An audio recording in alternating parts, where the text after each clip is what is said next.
మహేశ్వరుడు, లోకేశ్వరుడు, పరమేశ్వరుడు ఇవన్నీ నీ పేర్లేగా.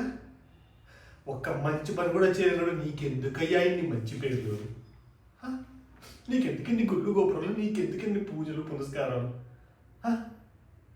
చెప్పు చెప్పు, మాట్లాడు. మాట్లాడలేవు ఎందుకంటే నువ్వు తప్పు చేసావు కనుక. అసలు నువ్వు అంటూ ఉంటే కదయ్యా తప్పు చేయడానికైనా ఒప్పు చేయడానికైనా. నువ్వు ఉన్నావు అనుకోవడము మా పిచ్చి, మా ఎర్రి, మా భ్రమ. వద్దు, నువ్వు మా మధ్య ఉండడానికి లేదు.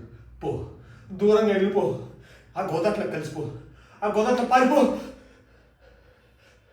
ఈయన దేవుడు ఎందుకు అవుతాడయ్యా? నమ్ముకున్న వాళ్ళకి మంచి చేసేవాడు దేవుడు, పూజలు చేసే వాళ్ళకి కాపు కాసేటవాడు దేవుడు.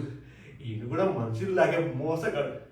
లేకపోతే రోజు లేవగానే శివారాధన చేయిందే మంచి నీళ్ళు ముట్టని అయ్యగారిని అర్ధాంతరంగా తీసుకుపోతారా? ఎలా మర్చిపోమంటారయ్యా?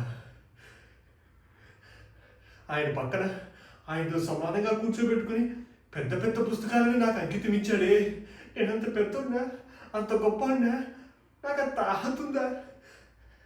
నాకు ఇంత కీర్తినిచ్చి ఆయన కీర్తిశేషుడు అయిపోయాడే. నా మెల్ల మర్యాద వేసి ఆయన మట్టిలో కలిసిపోయాడే. అయ్యగారు రుణం ఎలా తీర్చుకుంటానయ్యా? పుస్తకాలు నాకు అప్పచెప్పేటప్పుడు నన్ను రామయ్య అని పిలిచాడు, కిట్టయ్య అన్నాడు, కిట్టదేవరా అన్నాడు. నేను వాళ్ళంతా గొప్పడు కాకపోయినా వాళ్ళు చేసిన ఏదో మంచి పనులు కొద్దిగైనా చేసి అయ్యగారు రుణం తీర్చుకునేవాడిని. తీసుకెళ్ళిపోయాడు అర్ధాంతరంగా అయ్యగారు. ఆయన రుణం ఎలా తీర్చుకోండి, ఎలా తీర్చుకుని అయ్యగారు?